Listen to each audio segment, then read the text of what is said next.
News 17 तरफ मु तन्मय किशोर दास आपण को स्वागत करुच्ची।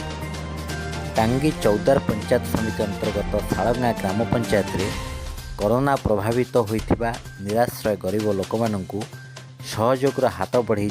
समाजसेवी विवेकानंद नाथ, आईनजीवी प्रसन्न कुमार दास, मानस रंजन साहू और धरणीधर साई। समाजसेवी माने लोक मानकु मास्क, चूड़ा, बिस्कुट, साबुन,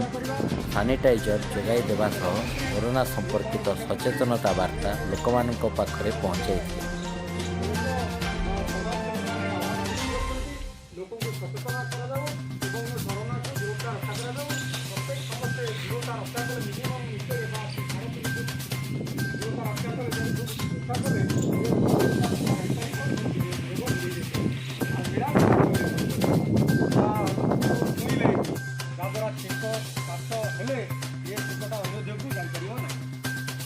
हाथ धोया पूर्व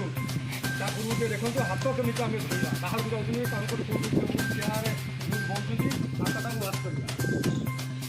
पा प्रथम नेली साबुन को प्रथम हाथ में मारे हाथ समस्त सफा करमी हाथ सफा कर प्रथम जान खेल होगा भलकर आम हाथ को टकिकी भलकर आम फेण कले फेण कला निश्चित कम से 20 सेकेंड पर्यंत आपको हाथ में घसबे आग पछ एमती आंगुठी कंदी ये जो कंदी रही आंगुठीर आपको भलकर मिलैक पूरा मेरी पर्यंत आपको भलकर सफा कर साबुन मारे हाथ परिष्कार हम आपको भलकर हाथ को ऊपर पट भी घसबे तल पट घसबे घसी सारा